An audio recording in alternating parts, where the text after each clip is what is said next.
Hi, I'm Gail Street. In 2006, Paths to the Present presented a series of episodes about Montgomery County's Great Road. That's Route 355 to us today. A lot of history happened along that major artery, and we want to rerun that series for you. Because the series is a few years old, some of the people interviewed have moved on to other positions. Also, in a few cases, the structures presented have been altered. But regardless, this series of shows gives you a sense of just how much history happened up and down this corridor. So, without further ado, let's follow again the Great Road.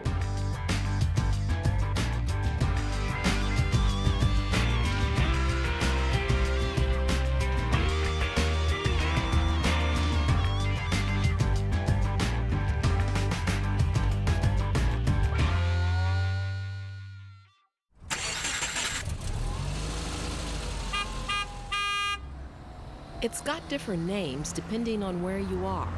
Wisconsin Avenue, Rockville Pike, Hungerford Drive, Frederick Road. We're talking about Route 355.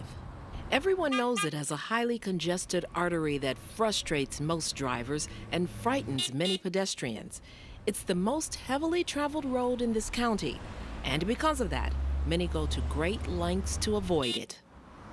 From the very beginning, the road has been a landmark in Montgomery County.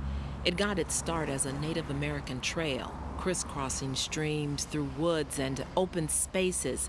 Later, it came to be called the Great Road by the farmers who sent goods down to the port of Georgetown. Today, a drive up 355 reveals the extremes of urban, suburban, and rural landscapes. So sit back as Paths to the Present spends a year traveling the Great Road.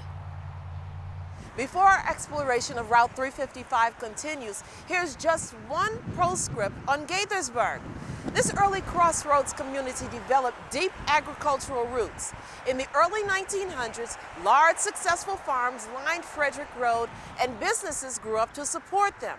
That's why in 1949, Gaithersburg was a natural location to reestablish this county's agricultural fair, which had folded in its original Rockville location in 1928.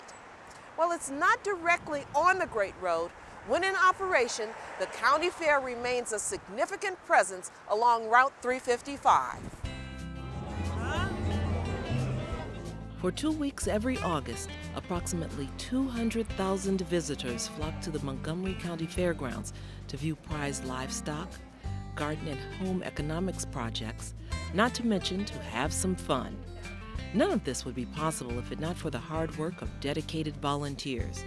The fair's volunteer tradition was born in 1949, when an estimated 5,000 people showed up to construct the first 12 buildings. Modeled after an old-fashioned barn raising, the men did the building and the women supplied the food. Later, more buildings went up in a similar fashion, resulting in the fairgrounds that we know and love today. The area around the fairgrounds didn't start to change until the 1960s. Shopping centers like Gaithersburg Square and Walnut Hill were built. I-270 was constructed, and Gaithersburg got one of the earliest cloverleaf exits. Then in the late 60s, Kettler Brothers purchased 2,000 acres for the construction of Montgomery Village. Bruce Deppa's family farm was a part of that. Their home used to sit on 24 acres right here at the Holiday Inn. Well, we had this nursery which started out as a farm. When we bought the property, we bought some Holstein cows with it and some chickens. And my dad started the nursery business that first year in 1947 selling African violets. And our clientele was primarily people in the Gaithersburg area. This is a photo of the house where Bruce grew up. 2 of the trees remain today. Here they are, adjacent to the hotel parking lot. My friends and I spent a lot of time just lying on the grass down by the side of the road, watching the traffic go by. It was a 2-lane road. It was really the main road between Washington and Chicago. It was US 240, and it had carried all the truck traffic between Washington and the Midwest. And we always learned, through the older children, we learned to identify all the cars that went by and all the trucks. And we waved at the truck drivers and had to blow their horns. And that's kind of like what things were like in the summertime especially. Moving north today, Germantown is spread east to envelop 355. But for most of our history, nothing much was on this part of the road. One enduring landmark is the cider barrel. Nowadays, it's only a facade that fronts a housing development. However, this popular roadside stand served refreshing apple cider for decades. Gene Phillips, who owns and operates Phillips Farm Stand on Schaefer Road, managed the cider barrel for 2 years.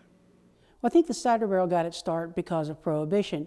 Andrew Baker, who owned a large estate in the center of Germantown, had a large apple orchard, and for years they had pressed the cider and fermented it, and he'd sold it that way. But with Prohibition, he had to find a way to get rid of all of those apples in season. So at that point in time, there was very little traffic in Germantown, so he built the cider barrel out on 355. They carried the cider there and sold the cider and the fresh apples.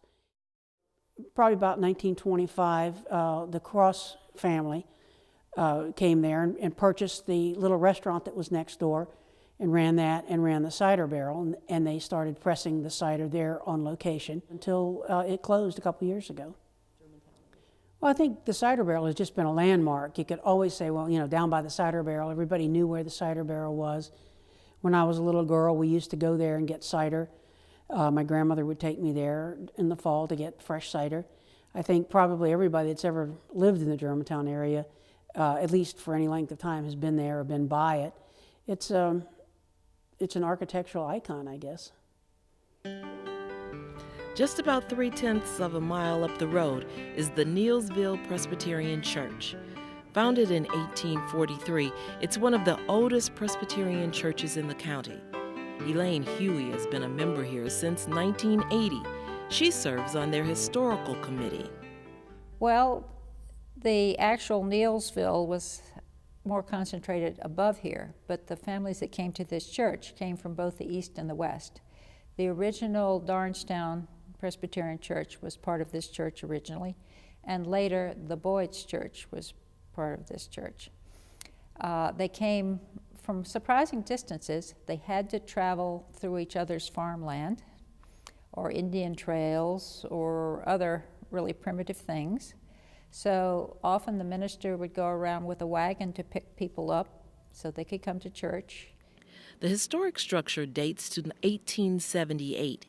It's believed, however, that Neelsville parishioners first met in a log cabin located where the cemetery is today.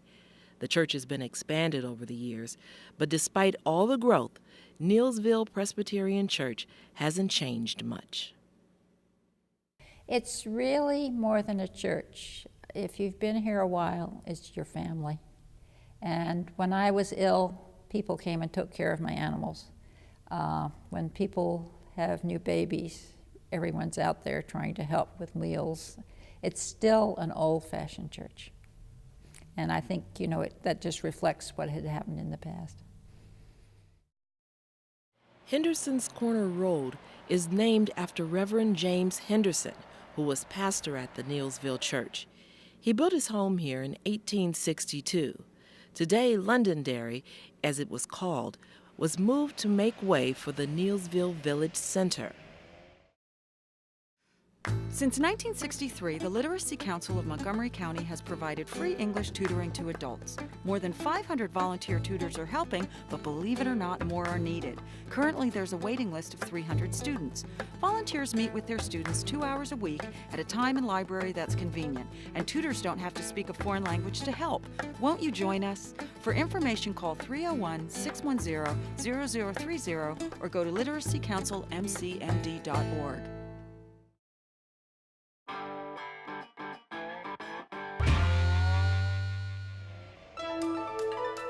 Continuing on, we come to Clarksburg. While well known for its recent development, Clarksburg has a history that goes way back. Joanne Woodson has lived here since 1952 and is the president of the town's historical society. Her family has lived here for generations. We met up with her outside the John Wesley United Methodist Church in the neighborhood known as Rocky Hill. This is the southern part of Clarksburg, and it really is the gateway to Clarksburg. Once you get in this area, you just about know you're on your way into Clarksburg. And it was called Rocky Hill because the area was so filled with rock, and trying to build homes here, it really was a task to get things done because it was so rocky. This church has been here since 1878. It was a place where African Americans could come to worship. It also housed the black school until this one could be built just up the road. Well, Clarksburg has been a biracial town since the early 1800s. And there were families scattered throughout Clarksburg, so we didn't really have black families all settled in one area. This particular area, there were quite a few families that lived here, mainly because they owned land here, and of course the church was here and the school, so that became just a little small community, but black folk have lived in all over Clarksburg. Joanne's cousin, F. Wilson Wims, has lived here practically all his life. Born in 1915, his grandfather once owned this Rocky Hill home. Well, I've seen a lot of changes in Clarksburg. A lot of changes in Clarksburg in my lifetime. And when I was young, it was a rural community, it was farmland. Everybody had chicken, hogs, cows, and every year that on Thanksgiving Day, people butchered. That was the main day for butchering. And most people had hogs, chickens, wood stoves, outside toilets. Outside toilets. Recently, Clarksburg High School named their new baseball field after Wims. Besides his love for the game, he coached a successful Negro Sandlot League team known as the Wildcats. Just north of the high school is where the original town of Clarksburg is centered. In its heyday, it was a bustling town, mainly because it's 33 miles from Washington, and of course the main road from Georgetown going west came right through Clarksburg. Therefore, with it being just about 33 miles, that was the average length that a horse and buggy could travel in one day. And that's why I believe that they decided to have this as the first stopping off point. There was a little bit of everything put into town. It was a town that people wanted to have everything there. And we had a millinery shop, we had several doctors, we had a store, we had more than one store, we had several stores, there was a livery stable. It was just about everything here that you needed to make a town. This land was first patented to Michael Dowden, where he built a small hotel. Back then it was known as an ordinary. It's believed that Dowden's ordinary hosted General George Washington, British General Edward Braddock, and President-elect Andrew Jackson. Eventually, the building fell into disrepair and no longer exists today. Across the street is the intersection of 355 and Stringtown Road. There's a story behind that name. Stringtown Road got its name because of the families that lived on Stringtown Road. The men that lived there played string instruments, and they would get together, as we did back in the olden times. We would get together, that would be a way of entertaining, and that's what they did. They played the banjo, the guitar, and the fiddles, and they were very good. This Victorian home was built in 1891 by the local physician, Dr. Dietz. Known as Hammer Hill, the land got its name from the hammering sounds that emanated from the nearby blacksmith's shop. Other historic structures along 355 in Clarksburg include some Victorian homes and this building, which once housed the post office. In 1797, John Clark built the original portion of this house in log. Credited with the founding of the town, he lived here and ran an Indian trading post across the street in this building. Later, it passed to his daughter and became known as Wilson's Store. Today, Wilson's Store has been completely renovated. It's now called Green Earth Goods. The building languished for decades, not unlike some others in town. In 1879, the railroad opened east of here in Boyd's, and Clarksburg was bypassed by travelers. Over time, this affected its growth. Longtime residents are hopeful that the reopening of Wilson's store will spark continued revitalization of this historic town along the Great Road. We can all be energy savers. It's easy. Turn off lights. Use energy-saving light bulbs. And turn off electronics and appliances when not in use. Make a change and we can really fly. Learn more at energy.gov/kids. Hey. Ready to go? Yeah, but the fire's not out. Close enough. Close enough? If it's too hot to touch, it's too hot to leave. I mean, the next thing you know, you've torched our whole neighborhood. Which is why we're not going anywhere? Exactly. 9 out of 10 wildfires are caused by humans. Only you can prevent wildfires.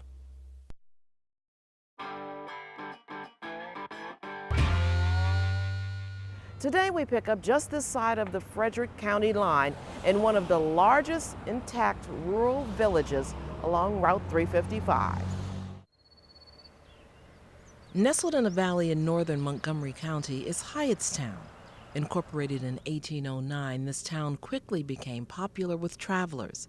Little Bennett Creek, which flows at the bottom of 2 big hills, was the perfect resting spot to water horses and to take a break. Mike Dwyer is a historian, author, co-founder of the Friends of Historic Hyattstown, as well as a former resident. We met up with him at the Hyattstown Art Project, located in the town's old grist mill. Hyattstown was founded as a speculative venture by a gentleman by the name of Jesse Hyatt, who is buried here in town. And he laid off lots in 1798. The plat had a few mistakes. It was later confirmed and incorporated in 1809.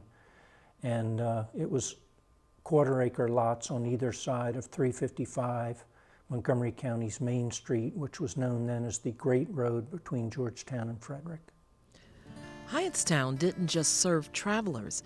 It had its share of industry. It's believed that Jesse Hyatt built this mill in 1794. You can still see the stream bed, or mill race as it was called, running alongside the building. Next door is the miller's house, sections of which date to the mid-1800s.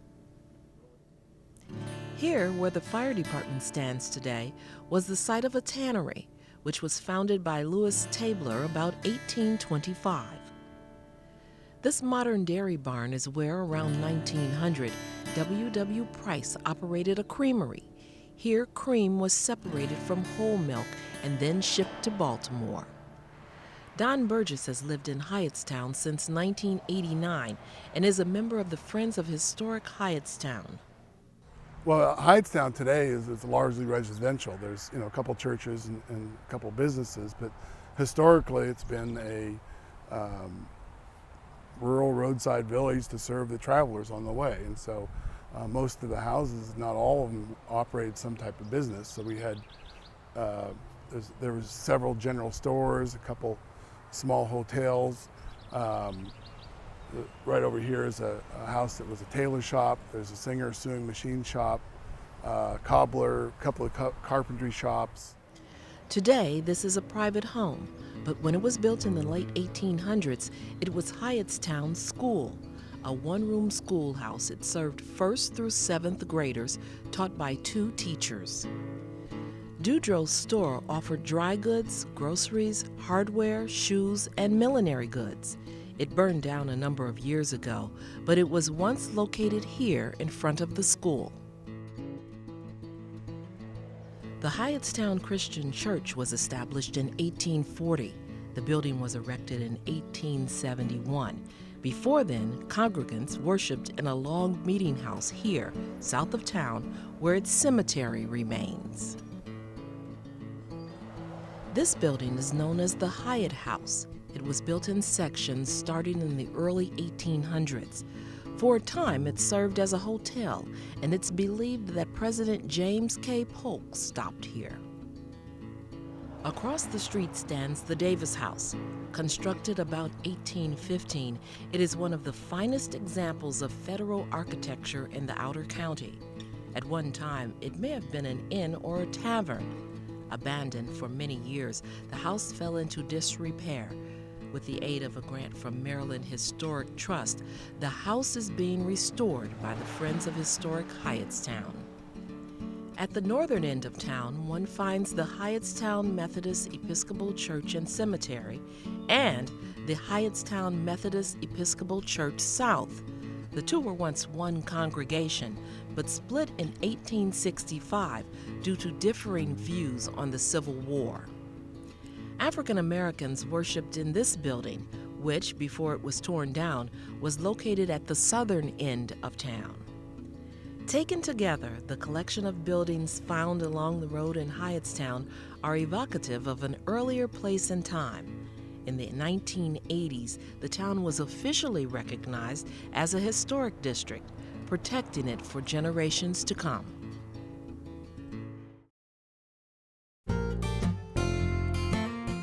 I'm home, and I love it. I'm home where I belong. I'm home, and I love it. I'm home where I belong. It's always nice to come home. But these days, many Americans are at risk of foreclosure and losing their homes. Making Home Affordable is a free program from the U.S. government that has already helped over 1 million struggling homeowners like these. And we want to help you. I'm home, and I love it. I'm home. Find out now what your options are. Go to makinghomeaffordable.gov or call 1-888-995-HOPE. The sooner you act, the better chance we can help you. I'm home where I belong.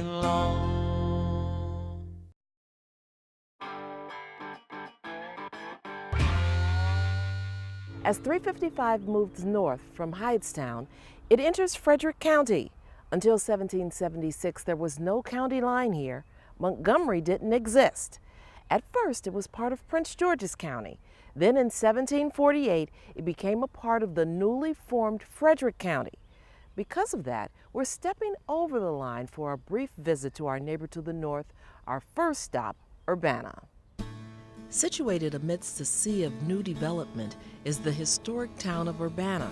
It's a small area, but boasts some good examples of architecture from days gone by. Janet Davis is the historic preservation planner for Frederick County. We met up with her outside her office in Frederick. The area around Urbana didn't really start to be a town for several years after settlements started. Farms and large plantations were settled in the area first, and what is now Fingerboard Road and the Turnpike crossed at Urbana, and this was an opportunity for businesses serving both roads and the farming community around. So there were stores to provide the local dry goods, shoes, things like that, and later farm equipment and supplies for farmers. Today, the building known as Landon is a banquet hall, perfect for weddings and other special events. In 1862, it was an abandoned girls' school and the site of a party with a unique ending. During the Civil War, there were Confederate forays and skirmishes in the area of Urbana, and during one, Jeb Stuart's men were talking to the young women of the household next door to the school. It was a dry goods store at that time, Cocky store, and they were told this was a closed-up girls' school. And because there was no imminent action at the time, and they wanted a little female companionship, I think, they arranged to have a party there with local women coming, and so it was called the Sabres and Roses Ball.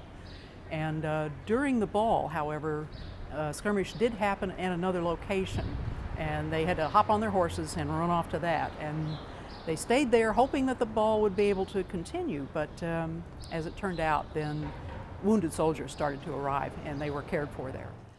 Other buildings of note include what's now called Urbana Home Goods, which began as a store more than 100 years ago.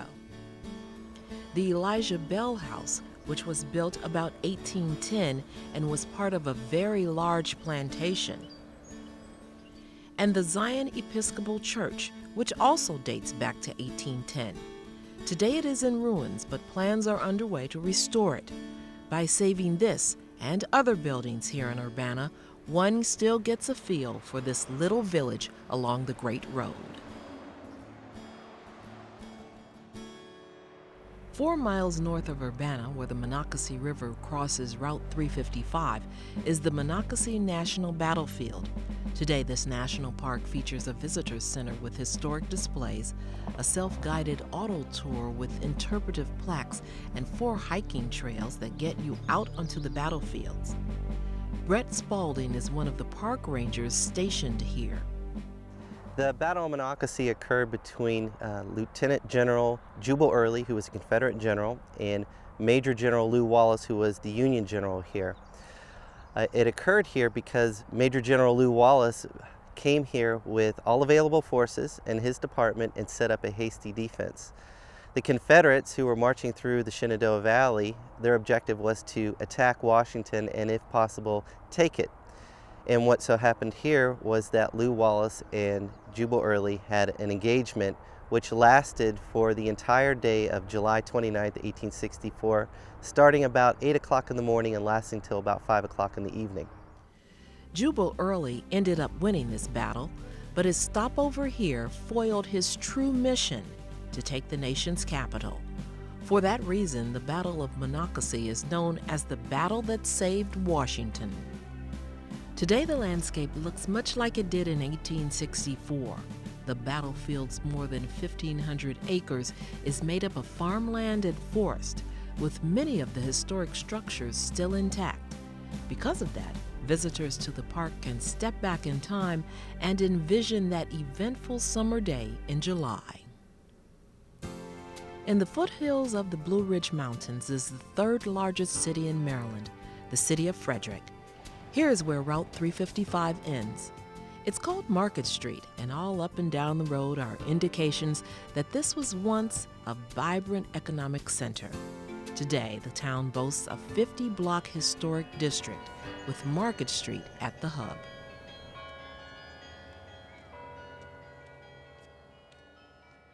Chris Haw works for the Tourism Council of Frederick County. He explains how the town began. In the 1730s, this was nothing but a howling wilderness, this western portion of what is today the state of Maryland. Most of the settlement areas were along the Chesapeake Bay, Potomac Rivers areas like Annapolis. Some of the speculators, land speculators, and businessmen in Annapolis saw an opportunity in this western frontier to set up a primary shipping trading point. And that was really the origin of what is today Frederick's start, or Frederick County's start. At the southern gateway of town is Mount Olivet Cemetery, where many famous Frederick citizens are buried. One of the best known is Francis Scott Key, who penned our national anthem. Nearby are the Hessian Barracks, which are now on the campus of the Maryland School for the Deaf. But Hessian Barracks was built during the Revolutionary War. It was originally built to house American troops there, but instead housed captured British soldiers and Hessian soldiers who were German mercenaries that fought for the British. This would eventually, into the Civil War, have an important role as becoming Union Military Hospital #1 and would serve as a major hospital site, as would all of Frederick throughout the entire Civil War. At the north end of town is Rose Hill Manor, which dates to the 1780s. This was the home of Thomas Johnson, Jr., Maryland's first governor. Look up and down Market Street today. You can't miss this town's connection to the past. With more history than can be covered here, the city of Frederick remains a destination spot at the northern end of the Great Road. Well, that's all the time we have for this show. I'm Gail Street. I'll see you next time.